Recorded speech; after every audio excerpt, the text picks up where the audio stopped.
Welcome to Nugget 144 with Steve Groman, and we are continuing with our friend Nathan of Lovington, New Mexico, and he is talking to us about the oil industry. And in our previous Nugget, he talked about when he worked as a pipeliner. If you haven't listened to that Nugget, please go back and listen to that. But today, we're going to continue on. And Nathan, tell us about being a safety coordinator here in Southeast New Mexico. The safety side of it was pretty interesting. I got to see lots of pretty gruesome things, really. Like weird accidents. The craziest things happen. This side boom, which is a machine that carries and drops the pipe in with right along the ditch. This guy was tracking it right along, and these skids, they're big old pieces of wood that we use to hold the pipe up. It got stuck under the tracks, flipped up, and hit him. Pretty crazy. When you're doing the safety side, you're more of the bad guy to everybody. Like, nobody really wants you around. Just let me do my job. Just let me do my job type of thing. Yeah. They don't want you around. I mean, you're the one who's got to make sure that all the paperwork is in order. The JSAs, which are job safety analysis. You have to do tailgate meetings in the morning, go over every hazard that there is of that day and any potential hazards. Parties? No, tailgate meetings, okay. They're not as fun as tailgate parties, I would imagine. None of us know about that. No, we don't. Tailgate meetings, that's cute. I like that. Yeah, everybody stands around, and they just want it to hurry up and get over. They just want it to hurry just up. Let me get to work. Huh? Yeah, but see, that's when most accidents happen, is when you get complacent and think, I already know what to do. Nothing's going to happen. Right. Accidents do take a little shortcut here or there. Yeah, little here and there, and things happen, but it's for the most part the safety side was the more lazy side of the pipeline for me.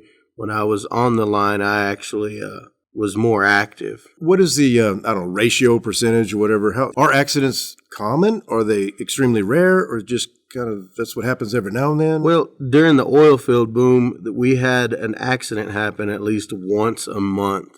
Like in our company, out of 500 people, that was just average. But sometimes there were more accidents. What's the time frame of that boom? The time frame of the boom, I say about talking 2 or 3 years ago. Yes.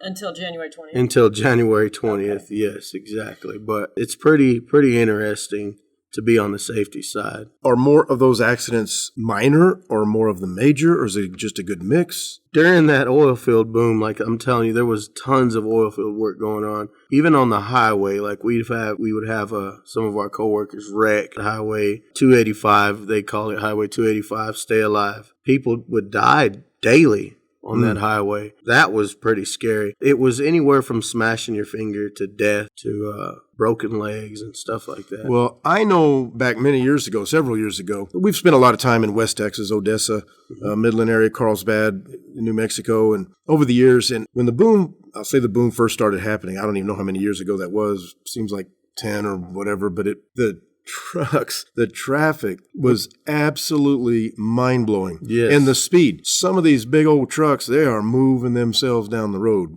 They had a mission. They were headed towards it.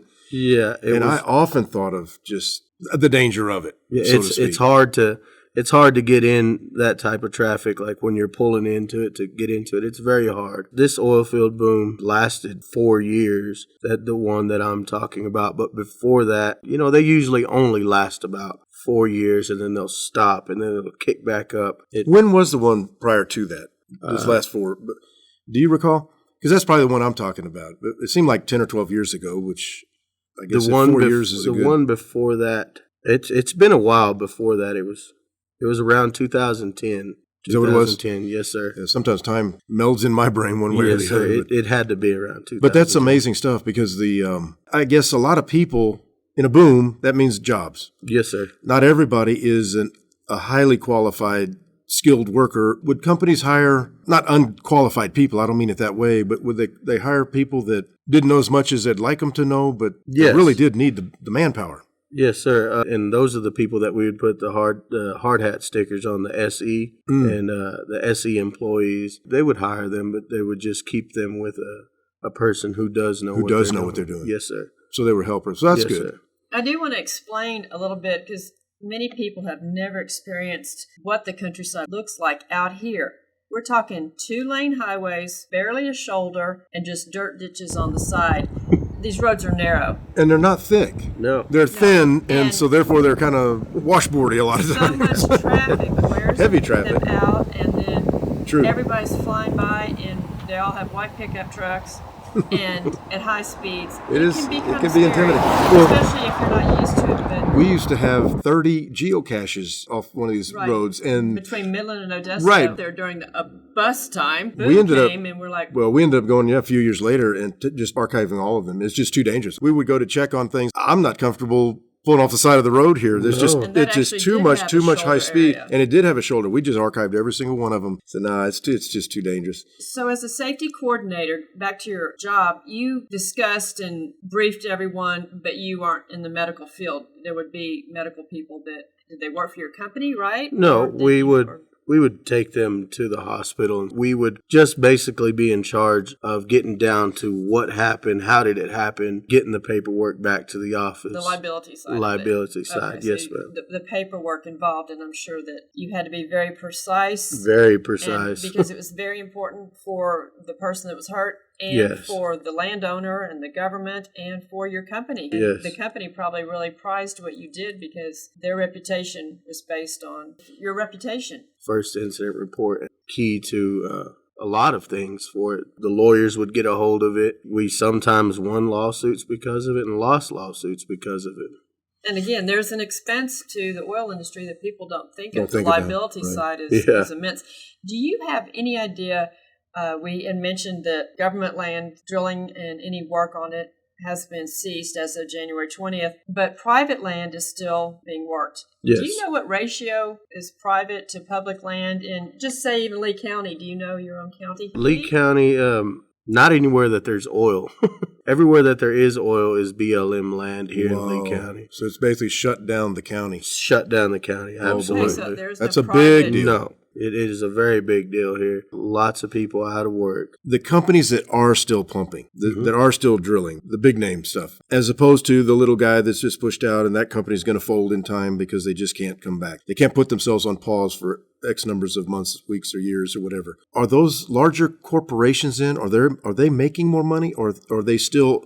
In other words, can they draw the oil somehow from the places where the others were getting something from, or how does that work? No, it's actually who gets there first. Is that what you're talking about? Like which companies are getting the work? Well, yeah, I guess if all these, let's say Lee County is shut down because most of it's BLM, but right across the county line, there's private property somewhere, and they've got corporations or companies that are still drilling. They're still pumping.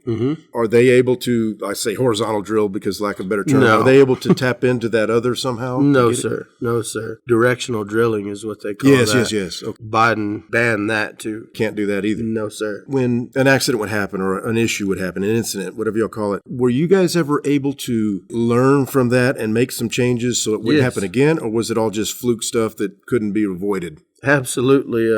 One time this guy was hammering a pin out from the bucket on the backhoe, and his buddy was standing on the opposite end. Ooh. And when he hammered it, it shot out. Projectile. It knocked his two front teeth out. And, I was and lucky it was just his teeth. it Oh, was, could have been his eyes. lucky was Oh. his teeth. He learned from that, and He did. I bet both of them did. He might not want to stand Yeah. there. he knows not to Oh, stand man, there that hurts, anymore. doesn't Yes, sir. If anybody knows us and now they know a little bit about you, we really want the oil industry to open back up. Yes. And me we too. know what that would take. We know what it would take. We know. We know. All right. Well, thank you, Nathan.